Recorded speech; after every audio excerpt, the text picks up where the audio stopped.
Doña Beatriz arrastró a Elena hasta el portón de la hacienda El Salitre y la lanzó al lodo sin importarle su vientre avanzado.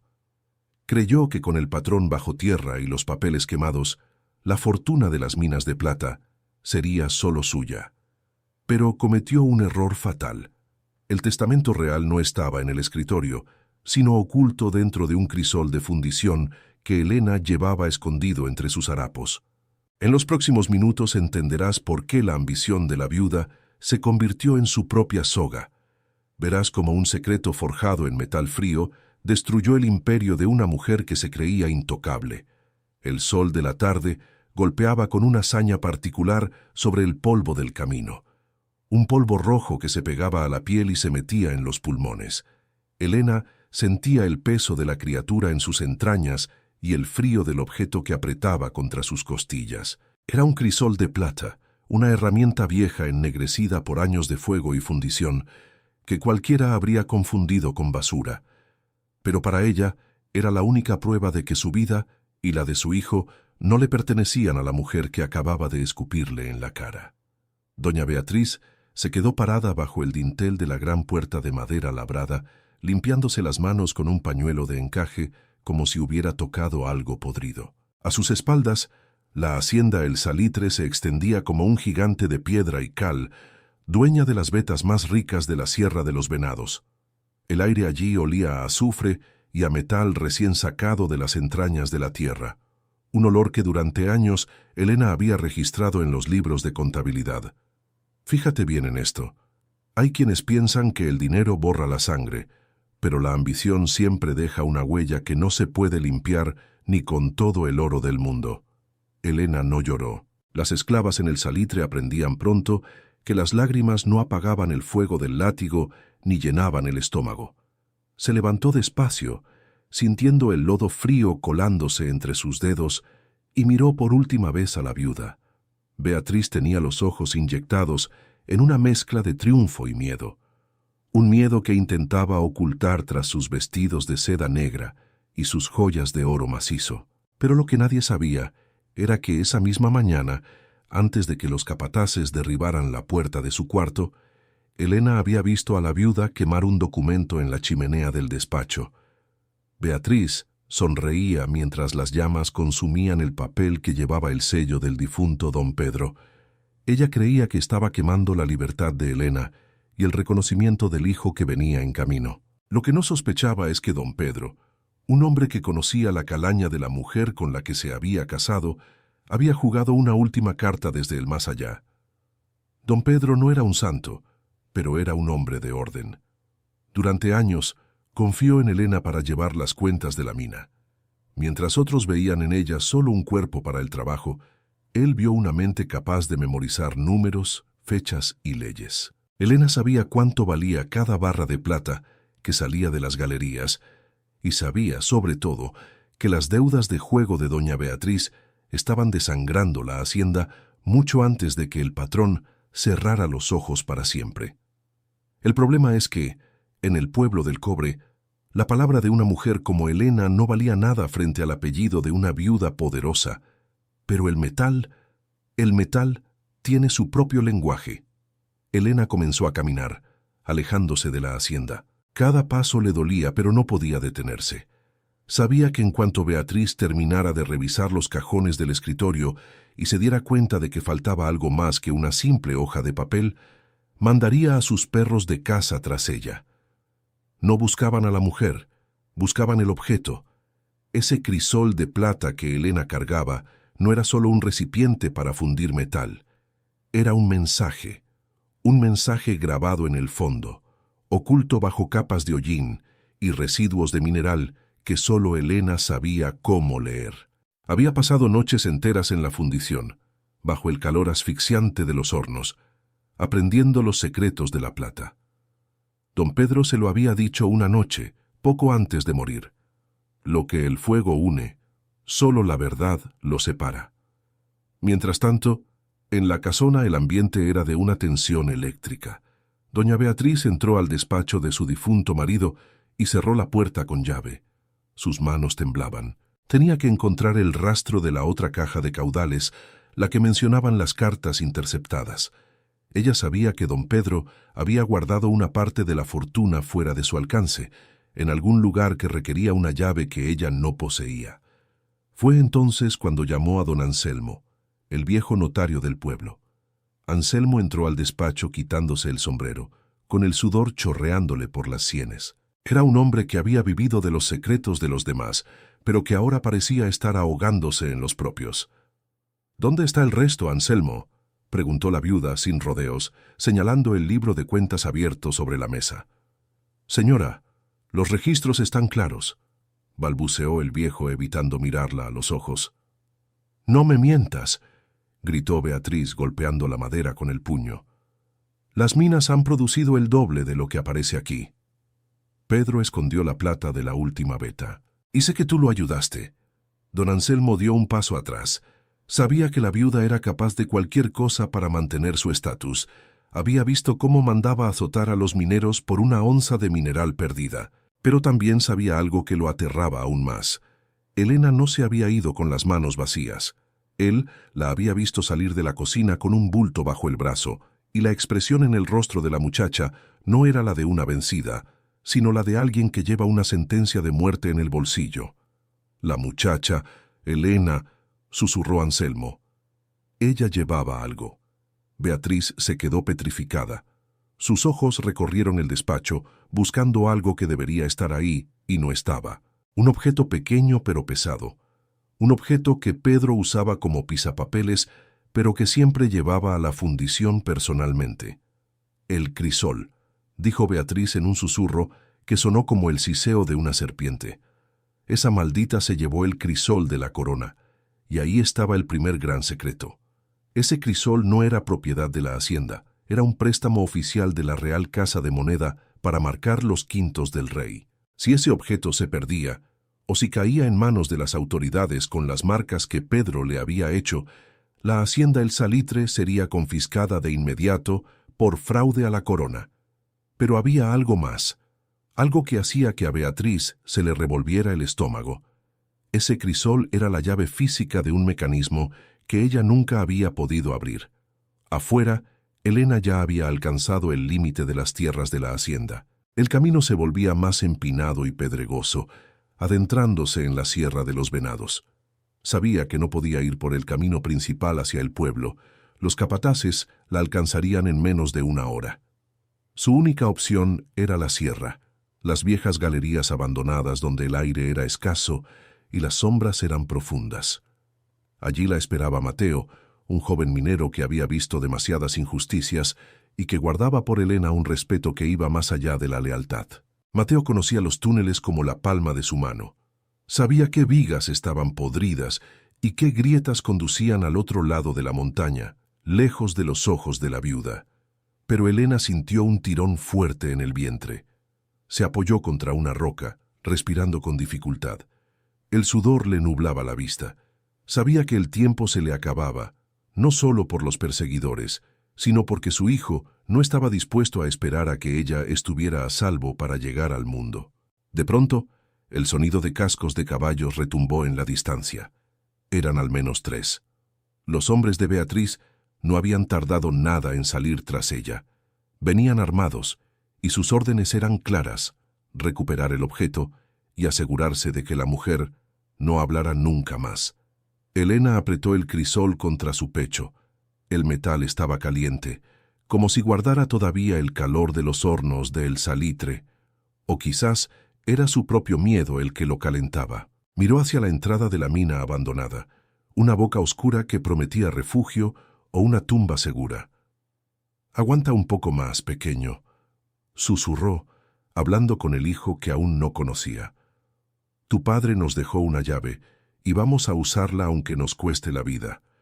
Lo que Elena no sabía en ese momento era que don Anselmo, el notario, no había sido del todo sincero con la viuda. El viejo guardaba en su memoria una conversación que tuvo con don Pedro meses atrás, una confesión hecha entre tragos de aguardiente y el humo de los puros. Pedro le había dicho que la justicia llegaría cuando el metal tocara la piedra de la iglesia. ¿Por qué la iglesia? ¿Qué tenía que ver el templo del pueblo del cobre con una mina de plata y un testamento desaparecido? Ese era el cabo suelto que Beatriz no lograba atar. Ella creía que todo se reducía a papeles y sellos, a abogados comprados y a silencios impuestos. No entendía que en esa tierra de mineros y esclavos, la verdad tenía formas mucho más sólidas que la tinta. Elena se internó en la oscuridad de la mina justo cuando el primer jinete aparecía en la curva del camino. El hombre frenó en seco, mirando hacia el rastro de lodo que la muchacha había dejado. Era un capataz llamado Julián, un hombre que disfrutaba con el sonido del látigo y que odiaba a Elena por la forma en que ella lo corregía cuando él intentaba robar mineral de los sacos. «Ahí estás, perra», gruñó Julián, desmontando con una lentitud que daba más miedo que un grito. «No vas a llegar lejos con esa carga». Julián sacó un cuchillo largo, de esos que se usan para limpiar el cuero, y se acercó a la entrada de la galería. Sabía que Elena estaba ahí dentro, atrapada como un ratón en una madriguera. Pero lo que Julián no sabía era que Elena no estaba sola en la oscuridad. Y lo que es más importante, no sabía que el objeto que ella protegía era mucho más que un trozo de plata. Dentro de la mina, el silencio era absoluto, roto solo por el goteo constante de agua filtrada y la respiración agitada de Elena. Ella se movió hacia el fondo, buscando la marca que Mateo le había descrito días antes, una cruz tallada en la roca viva, cerca de un antiguo pozo de ventilación. Fue entonces cuando escuchó los pasos de Julián entrando tras ella. El crujido de las botas sobre la grava seca sonaba como disparos en el espacio cerrado. «Elena». La voz de Julián rebotó en las paredes de piedra. «Entrega lo que te llevaste, y te juro que la señora será rápida contigo. Si me haces buscarte, te aseguro que desearás no haber nacido».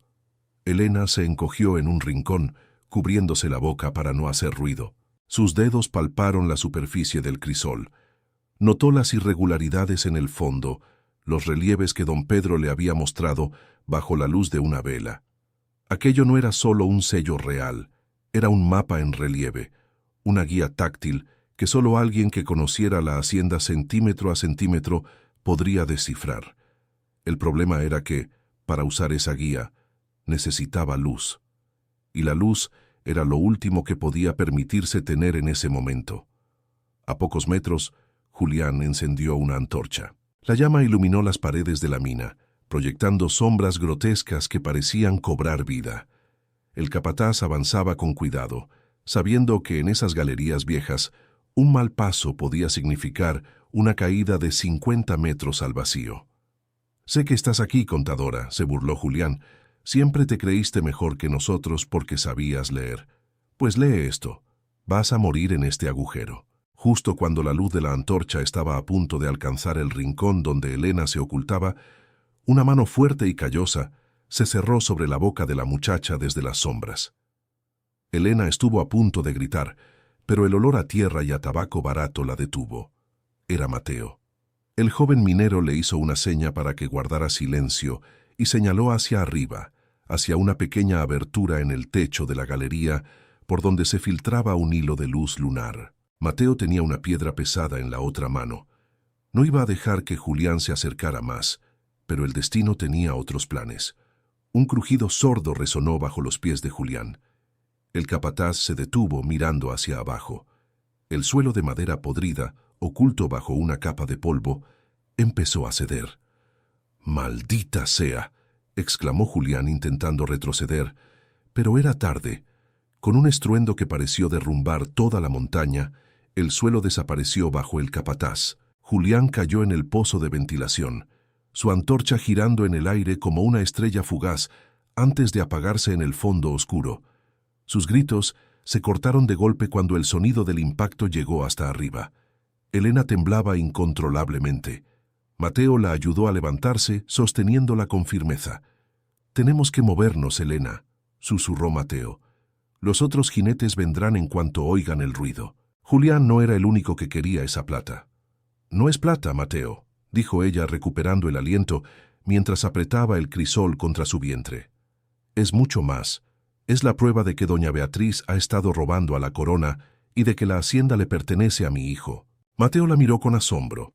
Él siempre supo que don Pedro tenía un aprecio especial por Elena, pero nunca imaginó que el patrón hubiera llegado tan lejos como para desafiar las leyes de la casta y la herencia por un hijo nacido de una esclava. Si eso es cierto, dijo Mateo ayudándola a caminar hacia la salida secreta, entonces no solo la viuda te persigue. Si el coronel Valdivia se entera de esto, vendrá con todo el ejército. A ese hombre no le importa la justicia, le importa el orden. Y una esclava siendo dueña de una mina de plata es lo opuesto al orden que él protege. Elena asintió. Sabía que el coronel Valdivia era un hombre seco, de esos que creen que el mundo se divide en los que mandan y los que obedecen. No aceptaría una verdad que pusiera en duda la jerarquía de la región, a menos que la prueba fuera tan contundente que no pudiera ignorarla sin quedar como un cómplice ante el rey. Mientras salían por la grieta de la montaña, hacia la libertad de la noche, Elena miró hacia atrás. A lo lejos, las luces de la hacienda El Salitre brillaban como ojos malvados en la oscuridad. Doña Beatriz seguramente ya estaría preparando su siguiente movimiento. La viuda no se daría por vencida tan fácilmente. Tenía demasiado que perder. El camino que tenían por delante era peligroso. Tenían que llegar al pueblo del Cobre, entrar en la parroquia y encontrar la forma de usar ese crisol antes de que la noticia de la muerte de Julián llegara a oídos de las autoridades. Pero lo que Elena aún no sabía era que el notario don Anselmo, carcomido por la culpa o quizás por el miedo a que la verdad lo arrastrara a él también, ya se dirigía hacia la casa del coronel Valdivia con una confesión a medias que complicaría todo el plan. El viejo quería salvar su pellejo y para hacerlo estaba dispuesto a entregar a Elena si eso le garantizaba el perdón por haber ayudado a don Pedro a ocultar la fortuna. La noche estaba empezando, y el metal del crisol parecía latir al mismo ritmo que el corazón de Elena. La verdad estaba forjada, pero el fuego para revelarla apenas se estaba encendiendo. Cada minuto contaba, y cada paso en la sierra era una apuesta contra la muerte. Lo que nadie imaginaba era que esa misma noche, un secreto guardado por años en los cimientos de la iglesia, estaba a punto de ver la luz, y que el destino de toda la región cambiaría para siempre por culpa de una herramienta de fundición que una viuda ambiciosa despreció por considerarla basura. Elena y Mateo se perdieron en la maleza, mientras el eco de los caballos de los otros capataces empezaba a sonar de nuevo en el camino real. La cacería apenas comenzaba. El frío de la Sierra de los Venados no perdona a nadie, y menos a una mujer que carga con el peso de 8 meses de embarazo y un secreto de metal en las manos. Elena sentía que cada ráfaga de viento le cortaba la cara, pero el dolor físico era lo de menos. Lo que de verdad le quemaba era el miedo.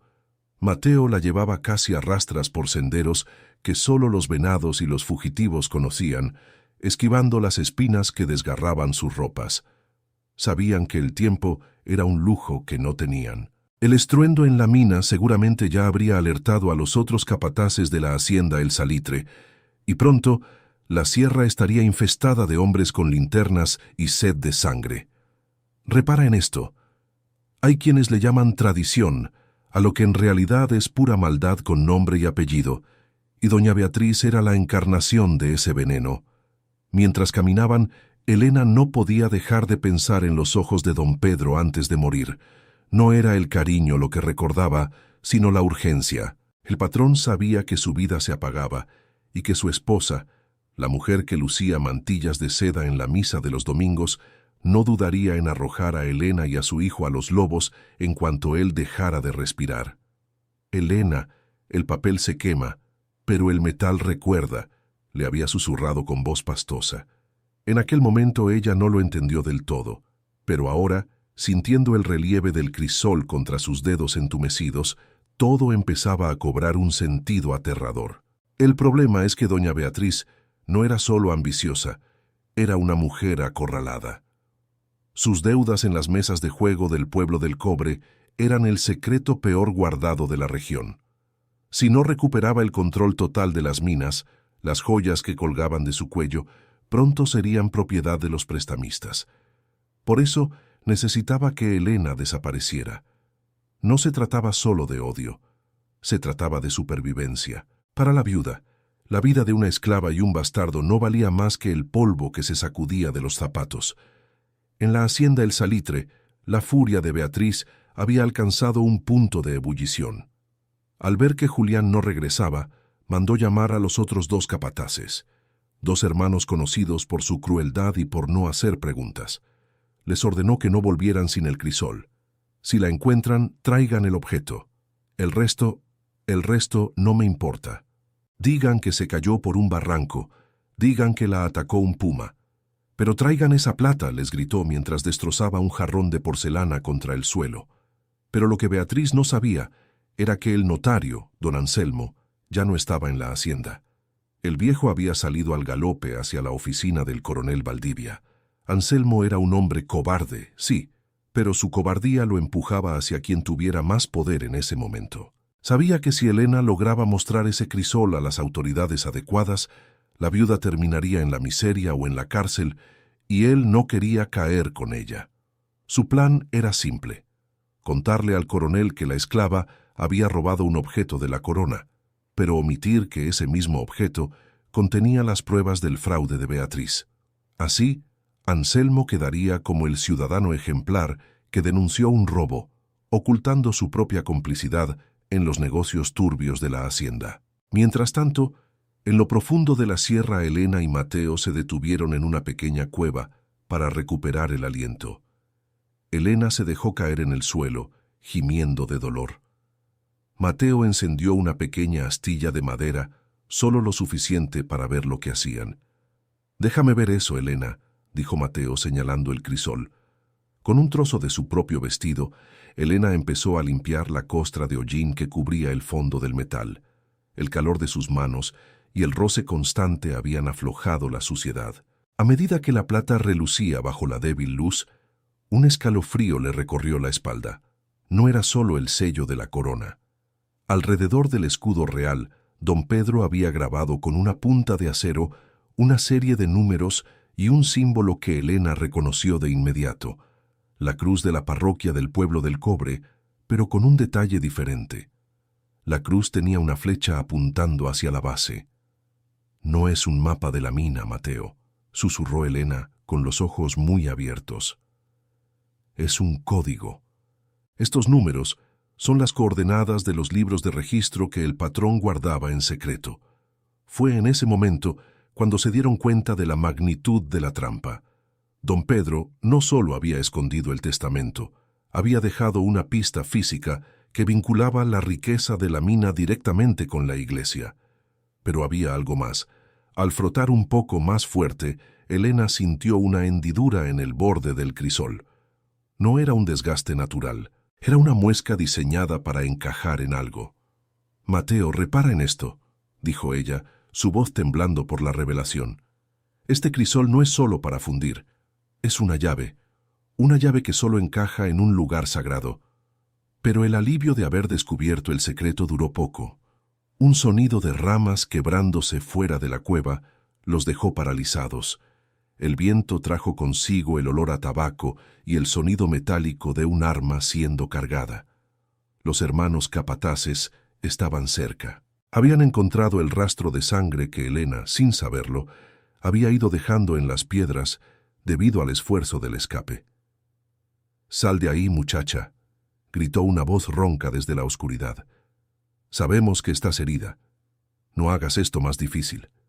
Entrega el cacharro de plata y tal vez te dejemos morir con dignidad». Mateo se puso de pie, apretando el mango de su pico de minero. Miró a Elena y luego a la entrada de la cueva. Sabía que no podrían ganar una pelea contra hombres armados, pero también sabía que si se rendían, la verdad moriría con ellos en esa montaña. «Elena, tienes que irte por el fondo», le dijo en un susurro urgente. «Hay una grieta que sale hacia el arroyo. Si llegas al agua, perderán tu rastro. Yo los entretendré aquí». «No puedo dejarte, Mateo», respondió ella, aferrándose al crisol como si fuera su propia vida. «Vete ahora, por tu hijo, por la justicia. Si esa mujer gana, nadie en esta tierra volverá a dormir tranquilo».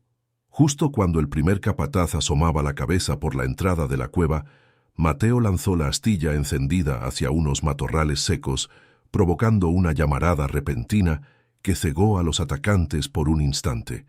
Elena aprovechó el caos para arrastrarse hacia el fondo de la cueva, sintiendo cómo las paredes de piedra la apretaban. El dolor en su vientre se volvió insoportable, una contracción aguda que casi la hace perder el sentido. Pero entonces, mientras luchaba por pasar por la grieta, escuchó algo que la hizo helarse la sangre. No fue un grito de Mateo, ni un disparo. Fue la voz de doña Beatriz, que acababa de llegar al lugar a caballo, desafiando el terreno escarpado con tal de estar presente en el momento de la captura. «Busquen en cada rincón», gritó la viuda. «Si el niño nace, mátenlo también. No quiero que quede rastro de esa estirpe en mis tierras». Fue ahí cuando Elena comprendió que ya no se trataba solo de un testamento o de una mina. Era una guerra por el futuro. La viuda estaba dispuesta a cometer el pecado más imperdonable con tal de borrar su error. Elena salió al aire libre, cerca del arroyo, y se hundió en el agua fría, sintiendo cómo la corriente la arrastraba. El agua estaba helada, pero el fuego de la indignación la mantenía despierta. Tenía que llegar al pueblo. Tenía que llegar a la iglesia antes de que el sol saliera. Pero lo que ella ignoraba es que en el pueblo del Cobre, el coronel Valdivia ya estaba escuchando la versión distorsionada del notario Anselmo, y una patrulla de soldados estaba siendo movilizada para interceptar a la esclava ladrona en las entradas principales del pueblo. Elena estaba sola, herida y a punto de dar a luz, con la mujer más poderosa de la región pisándole los talones y el ejército esperándola en su destino. El camino hacia la justicia se había convertido en un sendero de espinas, y el metal que llevaba en las manos era ahora su único escudo, pero también el blanco de todas las miradas. ¿Lograría el crisol abrir las puertas del cielo antes de que las garras de la viuda la arrastraran al infierno? La respuesta estaba oculta en un mecanismo que nadie había visto en décadas, y el tiempo se agotaba con cada latido de su corazón exhausto. El juego de sombras en la Sierra de los Venados acababa de volverse mortal, y Elena sabía que la próxima vez que viera a doña Beatriz, una de las dos no saldría con vida de ese encuentro. Elena salió del arroyo con los pulmones ardiéndole y la ropa pesada como si estuviera hecha de plomo. El frío de la noche se le metía en los huesos, pero el dolor que sentía en el vientre era mucho peor. Era un aviso de que su cuerpo ya no podía más. Se arrastró por el lodo de la orilla, apretando el crisol contra su pecho, sintiendo que cada latido de su corazón era una cuenta regresiva. A lo lejos, las luces del pueblo del Cobre parpadeaban como ojos de lobo esperando su llegada. Sabía que las entradas principales estarían vigiladas por los hombres del coronel Valdivia, hombres que no hacían preguntas y que disparaban primero si veían a alguien que no encajaba en su idea de orden. El problema era que Elena no solo huía de los perros de la viuda, ahora huía de su propio tiempo. Se apoyó contra un árbol viejo, con el sudor corriéndole por la frente, a pesar del viento helado. En ese momento de debilidad, su mente voló de regreso a la noche en que don Pedro murió. Recordó la mano temblorosa del patrón, apretando la suya, no con amor, sino con una desesperación fría. «Ella va a buscar el papel, Elena. Va a ir directo al fuego», le había dicho él entre estertores. En ese entonces, Elena no entendió por qué el patrón parecía casi divertido mientras se asfixiaba con su propia sangre. Si tú no tragas este tipo de mentiras bien vestidas, suscríbete al canal y dime en los comentarios, ¿ese crisol de plata era una salida o una soga para Elena? Fue ahí que la verdad la golpeó con la fuerza de un mazo de minero. Elena recordó haber visto a doña Beatriz salir del despacho con una sonrisa de triunfo tras quemar el documento en la chimenea. La viuda creía que había destruido el testamento y la libertad de Elena, pero don Pedro conocía demasiado bien la codicia de su esposa. Lo que Beatriz quemó no fue el testamento, fue una hoja en blanco, una trampa puesta ahí para que ella se confiara y dejara de buscar. El verdadero documento, el que tenía el sello real y la firma del notario Anselmo antes de que el miedo lo corrompiera, nunca estuvo en ese escritorio. Mientras tanto, en la casa del coronel Valdivia, El ambiente era pesado como el humo de los puros que el militar fumaba sin descanso. Don Anselmo, el notario, estaba sentado frente a él, retorciendo su sombrero entre las manos. El coronel no era un hombre de muchas palabras. Tenía la mirada fija en un mapa de las minas, ignorando las quejas del viejo. «Entonces dice usted que la esclava robó una pieza de la corona», dijo Valdivia. Su voz era un trueno bajo. «¿Y por qué esperó hasta que la mujer se escapara para decírmelo?» «Señor coronel, la confusión en la hacienda tras la muerte de don Pedro», balbuceó Anselmo. «Doña Beatriz estaba fuera de sí. Yo solo intento cumplir con mi deber». «Su deber es con la ley, Anselmo, no con las faldas de una viuda con deudas de juego», cortó el coronel poniéndose de pie. «Si esa mujer tiene el crisol de marca, no solo es una ladrona, es una amenaza para la estabilidad de la plata en esta región. Y si usted me está ocultando algo, le juro que terminará picando piedra en las galerías más profundas». Valdivia sabía que algo no cuadraba. No le importaba la vida de Elena, pero odiaba que lo tomaran por tonto. Sabía que la plata del salitre estaba saliendo de contrabando hacia la costa, y sospechaba que Beatriz era la responsable. El crisol era la clave para probarlo, pero también era la clave para algo que Anselmo no se atrevía a decir: la propiedad legal de las tierras. Elena, ajena a las intrigas del coronel, logró llegar a las cercanías de la parroquia. Se movía por los callejones oscuros, evitando las patrullas que recorrían las calles empedradas. El dolor del parto era ahora una presencia constante, una garra que le retorcía la espalda cada pocos minutos. Se detuvo frente a una pared de piedra caliza, a pocos metros de la puerta lateral de la iglesia. Fue en ese momento cuando metió la mano en el crisol, buscando una vez más aquellas muescas que había sentido en la cueva. Sus dedos tocaron algo diferente esta vez. Al limpiar el fondo con más fuerza, notó que el metal no era una sola pieza. Había una unión casi invisible. Con el último resto de sus fuerzas, Elena usó una piedra para golpear el borde del crisol. El metal cedió con un chasquido seco y una pequeña tapa se desprendió, revelando un hueco oculto en la base. Lo que encontró dentro no era oro ni joyas. Era un trozo de pergamino finísimo envuelto en cuero engrasado para protegerlo de la humedad. Elena lo desenrolló con dedos temblorosos bajo la luz de una farola lejana. No podía leer todas las palabras legales, pero reconoció el sello de lacre rojo y el nombre de su hijo, escrito con la letra firme de don Pedro. Pero la alegría fue corta. Un grito rompió el silencio de la calle. «Ahí está, la encontré». Era uno de los capataces de la viuda. El hombre había logrado entrar al pueblo por otro camino y la había estado acechando desde las sombras. Elena intentó correr, pero sus piernas le fallaron. Se desplomó en los escalones de la iglesia, justo cuando la puerta de la sacristía se abría, y el viejo sacristán se asomaba con una vela en la mano.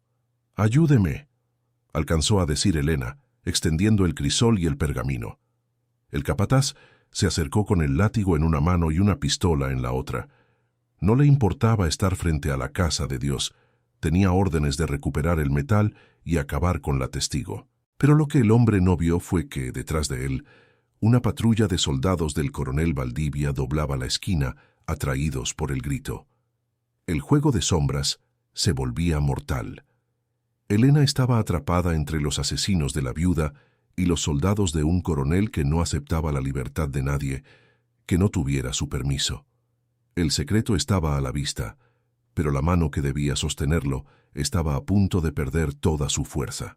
Y en ese instante, un primer disparo retumbó en las paredes de la parroquia, marcando el inicio de un caos que nadie en el pueblo del Cobre olvidaría jamás. La bala no alcanzó a Elena, pero el estallido del plomo contra la piedra de la parroquia soltó una lluvia de esquirlas que le cortaron la mejilla. El capataz, con los ojos desorbitados por la rabia, volvió a amartillar su arma, pero antes de que pudiera apretar el gatillo por segunda vez, el sonido de una trompeta militar rompió el aire. Una patrulla de caballería, con el coronel Valdivia a la cabeza, rodeó el atrio en un movimiento seco y preciso. El capataz, sabiéndose perdido ante los fusiles de la corona, bajó la pistola, pero no antes de lanzarle una mirada de odio a la muchacha que seguía desangrándose en los escalones. Elena sentía que el mundo se le desdibujaba. El dolor en su vientre ya no era una advertencia, era una realidad violenta. Su hijo estaba pujando por salir en medio de aquel escenario de pólvora y traición. Con las manos temblorosas, escondió el pequeño pergamino dentro de su ropa y apretó el crisol contra su pecho. No podía permitir que nadie se lo quitara ahora que estaba tan cerca del final. Fue en ese momento cuando un carruaje negro, tirado por caballos exhaustos, frenó frente a la plaza. Doña Beatriz bajó del vehículo como una tromba de seda y veneno. A pesar del lodo en su vestido y el cabello desordenado por el viento de la sierra, mantenía esa barbilla en alto que tanto miedo infundía en los pasillos de la hacienda. Caminó directo hacia el coronel, ignorando a la mujer que agonizaba en el suelo. «Coronel Valdivia, gracias a Dios que ha llegado», dijo Beatriz. Su voz era una mezcla perfecta de alivio fingido y autoridad. «Esa mujer que ve ahí es una criminal. No solo me ha robado joyas de mi difunto marido, sino que ha atentado contra la propiedad de la corona al sustraer ese crisol. Exijo que me lo entreguen ahora mismo y que ella sea llevada a las celdas. Si tú no aguantas ver cómo los poderosos pisan a los que no tienen nada, suscríbete. Y dime, ¿crees que el coronel es la justicia que Elena necesita o es solo otro lobo buscando su propia tajada?» El coronel Valdivia no se movió. Miró a la viuda y luego bajó la vista hacia Elena. El militar era un hombre que había visto demasiadas batallas como para dejarse impresionar por el teatro de una aristócrata venida a menos. Notó que Elena no tenía joyas, solo un trozo de metal ennegrecido y una mirada que no era la de una ladrona, sino la de alguien que guarda un tesoro mucho más peligroso. «La señora dice que le robaste, muchacha», dijo Valdivia, acercándose a Elena y haciendo una seña a sus hombres para que mantuvieran a Beatriz a distancia. «¿Qué tienes que decir?» Elena intentó hablar, pero un grito de dolor se le escapó de la garganta. Se apoyó en el brazo del sacristán, que seguía paralizado en la puerta de la iglesia. «No es un robo», logró decir Elena con la voz quebrada. «Es la verdad de don Pedro. Este metal encaja en la piedra. La señora lo sabe. Por eso quiere matarme. Por eso mandó a sus hombres a cazarme como a un animal». Beatriz palideció. Sus dedos se cerraron con tanta fuerza sobre su abanico que la madera crujió. El miedo, ese miedo que había estado ocultando bajo capas de arrogancia, empezó a asomar en sus ojos. Sabía que si el coronel permitía que Elena entrara a la iglesia con ese objeto, su imperio de mentiras se derrumbaría antes del amanecer. «Mentiras de una esclava que ha perdido el juicio por el embarazo», gritó Beatriz intentando abalanzarse sobre Elena, pero un soldado le cerró el paso con su fusil. «Anselmo, dígale algo, usted es el notario». Don Anselmo, que acababa de llegar a pie, sudando y jadeando, se quedó en medio del círculo. Miró a la viuda, cuya fortuna le había pagado tantos favores, y luego miró a Elena. El viejo notario recordó la noche en que don Pedro lo obligó a firmar el documento secreto, bajo amenaza de denunciar sus propios fraudes. Sabía que el momento del ajuste de cuentas había llegado, pero su lengua seguía atada por el terror. Yo solo sé que hay un testamento que se quemó», balbuceó Anselmo, buscando una salida que no existía. «El problema es que el fuego no siempre borra la verdad, Anselmo», dijo el coronel Valdivia, sus ojos brillando con una sospecha que ya era casi una certeza. «Muchacha, dices que ese crisol encaja en la piedra. Muéstrame». Elena, sacando fuerzas de donde ya no tenía, se puso de pie ayudada por el sacristán. Cada paso hacia el interior de la parroquia era un triunfo sobre la muerte. Entraron al templo, seguidos por el coronel, una Beatriz que temblaba de furia y un Anselmo que parecía querer fundirse con las sombras de las columnas. El olor a incienso y a cera fría envolvía el ambiente. Elena se dirigió hacia la base del altar mayor, donde una gran piedra de granito sostenía el sagrario. Allí, casi oculta por los bordados del mantel, había una pequeña hendidura circular, un relieve que durante décadas todos habían considerado un simple adorno arquitectónico. Pero lo que nadie sabía era que esa hendidura tenía la forma exacta de la muesca que Elena había descubierto en el crisol de plata. Beatriz intentó gritar una vez más, pero el coronel le puso una mano en el hombro, una mano pesada y fría que la obligó a guardar silencio. El silencio en la iglesia era absoluto, solo roto por la respiración agitada de Elena y el sonido metálico del objeto rozando la piedra. «Si esto es una mentira, muchacha, serás azotada en la plaza», advirtió Valdivia. «Y si es la verdad, coronel», respondió Elena mirando a Beatriz a los ojos, «espero que tenga suficientes grilletes para los que se creen dueños de la vida de los demás». Elena colocó el crisol sobre la hendidura. El metal encajó perfectamente, como si hubieran nacido el uno para el otro. Pero no pasó nada. Beatriz soltó una carcajada nerviosa, una risa que sonó como cristales rotos en el vacío del templo. «¿Lo ve? No es nada. Es solo basura vieja», exclamó la viuda, recuperando el color en la cara. Pero Elena no se rindió. Recordó las palabras de don Pedro. «El metal recuerda, pero solo el calor revela». Miró al sacristán y señaló la vela que éste aún sostenía. «Póngala debajo del metal», ordenó Elena. A medida que la llama calentaba la base de plata del crisol, un sonido sordo, un mecanismo de engranajes oxidados moviéndose después de siglos, empezó a vibrar bajo sus pies.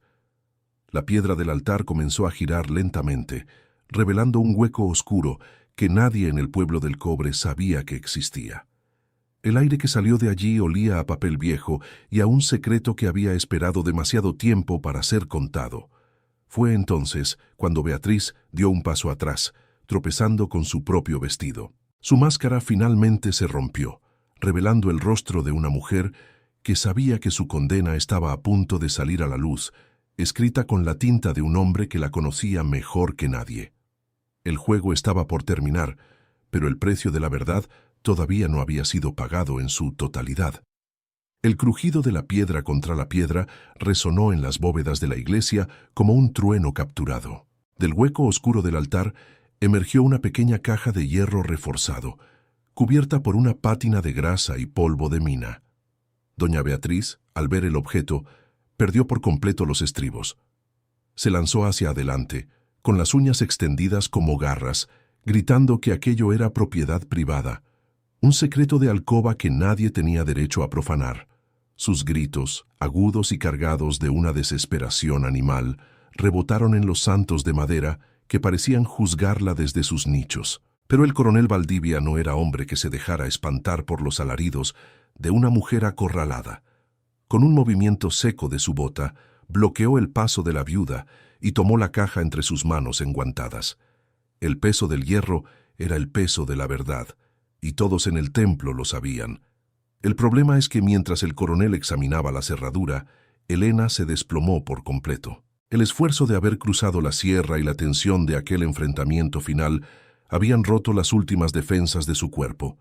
El sacristán la sostuvo como pudo, gritando por agua y mantas.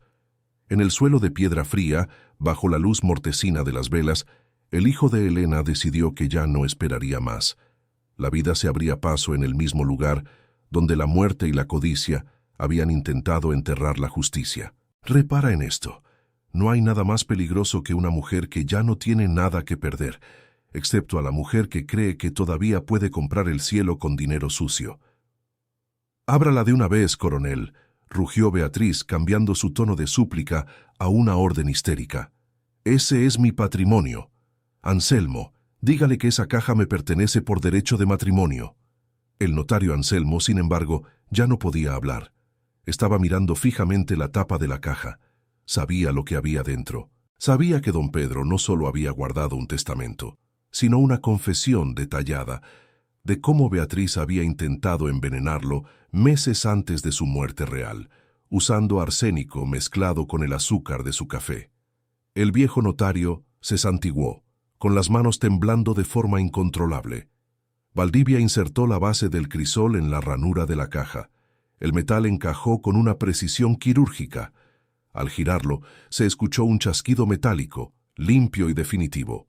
La tapa se abrió.